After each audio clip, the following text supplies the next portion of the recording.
ਚੋਈ ਸਾਹਿਬ, ਤਗੜਾ ਜਵਾਨ ਕੀ ਹੁੰਦਾ? ਤਗੜਾ ਜਵਾਨ ਕੀ ਹੁੰਦਾ ਹੈ?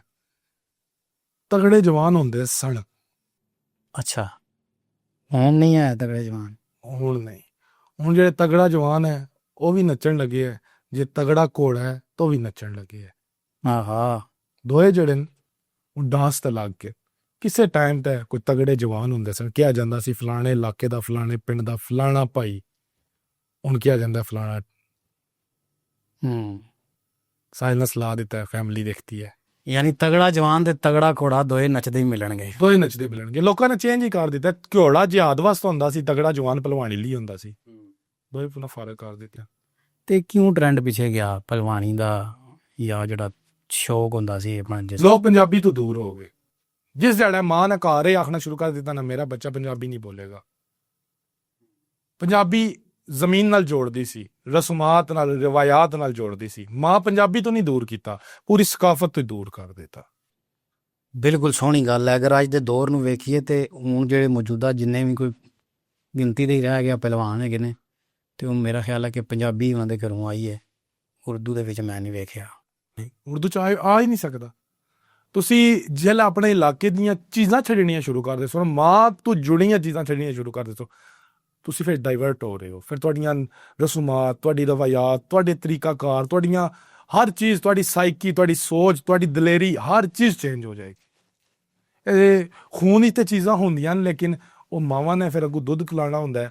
ਫਿਰ ਉਹਨਾਂ ਦੀ ਸੋਚ, ਫਿਰ ਅੱਗੋਂ ਮਾਂ ਦੇਖੋ ਨਾ, ਜਿਹੜਾ ਤੁਸੀਂ ਚੀਜ਼ ਖਾਂਦੇ ਹੋ ਨਾ, ਉਹਦੇ ਅੰਦਰ ਹੀ ਉਹਦਾ ਤਾਸੁਰ ਜਾਂਦਾ ਹੈ। ਸਾਡੀ ਹੁਣ ਗਜ਼ਾ ਔਰ ਖੁਰਾਕ ਕੇ ਰਹਿ ਗਈ ਹੈ। ਉਹ ਮੁਰਗੀ ਜਿਹੜੀ ਆਪਣੇ ਪੰਜਿਆਂ ਤੇ ਖਲੋ ਨਹੀਂ ਸਕਦੀ। ਔਰ ਸਭ ਤੋਂ ਵੱਡਾ ਜਿਹੜਾ ਉਹਦੇ ਨਾਲ ਜ਼ੁਲਮ ਹੁੰਦਾ ਹੈ, ਉਹ ਇੱਕ ਜਾਨਵਰ ਨੂੰ ਦੂਏ ਜਾਨਵਰ ਦੇ ਸਾਹਮਣੇ ਜ਼ਿਬਾ ਕੀਤਾ ਜਾਂਦਾ। ਚਿਕਨ ਸ਼ਾਪ ਸੇ ਹੀ ਕੁਝ ਹੁੰਦਾ। ਹਰ ਚਿਕਨ ਸ਼ਾਪ ਤੇ, ਯਾਨੀ ਪਿੱਛੇ 300 ਮੁਰਗੀ ਹੈ, ਸਾਹਮਣੇ ਉਹਨੇ ਰੱਖ ਉਹਨੂੰ ਮੁਰਗੀ ਦੂਜੀ, ਉਹ 300 ਮੁਰਗੀ ਦੇ ਅੰਦਰ ਡਰ ਦੀ ਲਹਿਰ ਚਲੀ ਗਈ ਹੈ।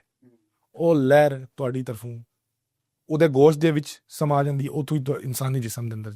ਅੱਜ ਤੁਸੀਂ ਦੇਖੋ, ਸਾਡਾ ਹਰ ਦੂਸਰਾ ਜਵਾਨ, ਨੌਜਵਾਨ, ਔਰਤ, ਮਰਦ ਇੱਕ ਖੌਫ ਵਿੱਚ, ਇੱਕ ਇੰਜ਼ਾਇਟੀ ਵਿੱਚ ਮੁਬਤਲਾ। ਉਹ ਸਾਰਾ ਖੌਫ ਸਾਡੀ ਗਜ਼ਾ ਦੇ ਨਾਲ, ਸਾਡੇ ਨਾਲ ਜੁੜਿਆ। ਹੁਣ ਜਿਹੜੀ ਮਾਂ ਹਰ ਵਕਤ ਇਸ ਕੰਪਲੈਕਸ ਵਿੱਚ ਹੈ ਕਿ ਮੇਰੇ ਸਾਹਵਰੇ ਜਿਹੜੇ ਪੰਜਾਬੀ ਬੋਲਦੇ ਨੇ, ਮੇਰਾ ਬੱਚਾ ਉਰਦੂ ਬੋਲੇਗਾ, ਅੱਛਾ ਲਿਖੇਗਾ, ਅੱਛਾ, ਉਹ ਉਹਦੇ ਕੋਲੋਂ ਜਿਹੜਾ ਦੁੱਧ ਲੈ ਰਿਹਾ, ਤੇ ਇਹੋ ਜਿਹੀ ਇੰਜ਼ਾਇਟੀਆਂ, ਪਰੇਸ਼ਾਨੀਆਂ। ਅੱਗੇ ਮਾਵਾਂ ਬੜੀਆਂ ਤਗੜੀਆਂ ਹੁੰਦੀਆਂ ਸਨ। ਬੱਚਾ ਪੈਦਾ ਕੀਤਾ ਤਾਂ ਹੋ ਸਕਦਾ ਚੌਥੇ ਪੰਜਵੇਂ ਦਿਹਾੜਾ ਉਹਨਾਂ ਪੂਰੇ ਘਰ ਦਾ ਗੋਹਾ ਉਂਝ ਕੇ ਸਾਰਾ ਕੁਝ ਕਰਕੇ ਫਿਰ ਬੱਚੇ ਨੂੰ ਨਾਲ ਰੱਖ ਕੇ ਪਿਲਾਉਣ, ਨਾਲ ਹੌਸਲਾ ਦੇਣਾ, ਅੱਲਾ ਖੁਦ ਦੀ ਲੋੜੀ ਸੁਣਾਉਣਾ। ਇੱਥੇ ਬੱਚਾ ਅੱਜ ਛੋਟੇ ਕਾਰਟੂਨ, ਇੱਥੇ ਬੱਚਾ ਅੱਜ ਮੋਟੂ ਪਤਲੂ ਕਾਰਟੂਨ ਦੇਖਦਿਆਂ ਸੁਣਦਾ ਹੈ, ਅੱਲਾ ਖੁਦ ਦੀ ਲੋਰੀ ਸੁਣਦਿਆਂ ਨਹੀਂ। ਫਿਰ ਤਗੜੇ ਜਵਾਨ ਕਿੱਥੋਂ ਆਵਣਗੇ?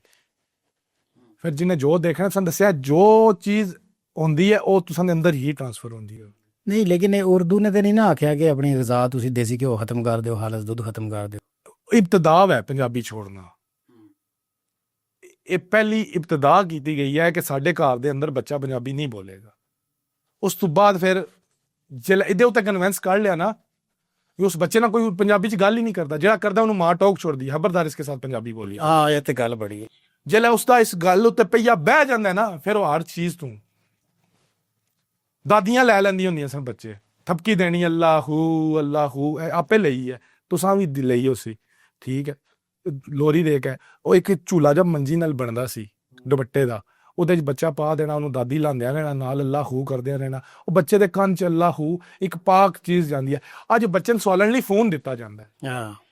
ਤੁਸਾਂ ਨੇ ਦੱਸਣਾ ਪਿਆ ਜਿਹੜੀ ਪਹਿਲਾ ਆਗਾਜ਼ ਕੀਤਾ ਗਿਆ ਹੈ ਨਾ, ਉਹ ਇਹ ਹੈ ਕਿ ਸਭ ਤੋਂ ਪਹਿਲੇ ਜ਼ੁਬਾਨ ਛੁਡਾਈ ਗਈ ਹੈ। ਜ਼ੁਬਾਨ ਤੋਂ ਬਾਅਦ ਫਿਰ ਰਵਾਇਤ ਛੁਡਾਈਆਂ ਗਈਆਂ। ਰਵਾਇਤ ਤੋਂ ਬਾਅਦ ਫਿਰ ਉਹਦੇ ਕੋਲੋਂ ਬਿਲਕੁਲ ਇੱਕ ਹੋਰ ਚੀਜ਼ ਉਹਦੇ ਕੋਲ ਚਲੀ ਗਈ। ਯਾਨੀ ਅਸੀਂ ਆਪਣੀ ਮਿੱਟੀ ਤੋਂ ਦੂਰ ਹੋ ਗਏ। ਮਿੱਟੀ ਤੋਂ ਦੂਰ ਹੋ ਗਏ। ਜਿਹੜਾ ਮਿੱਟੀ ਤੋਂ ਦੂਰ ਹੋਇਆ, ਫਿਰ ਸਾਡੀ ਗਜ਼ਾ ਵੀ ਚੇਂਜ ਹੋ ਗਈ। ਸਾਡਾ ਤੱਕਣਾ, ਉੱਠਣਾ, ਫਿਰਨਾ, ਚੱਲਣਾ, ਬਹਿਣਾ ਚੇਂਜ ਹੋ ਗਿਆ। ਉਹਦੀ ਵਜ੍ਹਾ ਤੋਂ ਹੁਣ ਨਾ ਚੰਗਾ ਜਵਾਨ ਆਉਂਦਾ ਤੇ ਨਾ ਕਿਸੇ ਨੂੰ ਕਿਹਾ ਜਾ ਸਕਦਾ ਚੰਗਾ ਜਵਾਨ। ਬਹੁਤ ਸ਼ਾਦਰ ਨਾਦਰ ਕੋਈ ਵਿੱਚੋਂ ਹੀ ਕਦਾ ਨਿਕਲ ਆਵੇ, ਫਿਰ ਉਹ ਨੁਮਾਇਆ ਹੋਏਗਾ।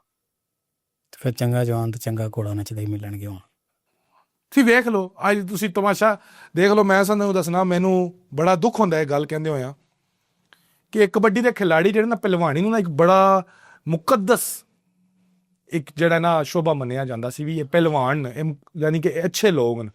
ਅੱਜ ਉਹਨਾਂ ਨੂੰ ਵੀ ਇੰਝ ਵੇਲਾਂ ਔਰ ਪੈਸੇ ਪਕੜਨੇ ਪੈਂਦੇ ਨੇ ਸਟੇਜਾਂ ਤੇ ਜਾ ਕੇ।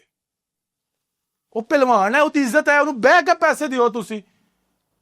ਉਹ ਸਾਰਾ ਕੁਝ ਤਰਕ ਕਰਕੇ ਤੁਹਾਡੇ ਪੰਜਾਬ ਨੂੰ, ਤੁਹਾਡੇ ਪਾਕਿਸਤਾਨ ਦੇ ਲਈ ਕੋਡੀ ਖੇਡਦਾ ਪਿਆ ਜਾਂ ਕੋਈ ਕੰਮ ਕਰਦਾ ਪਿਆ।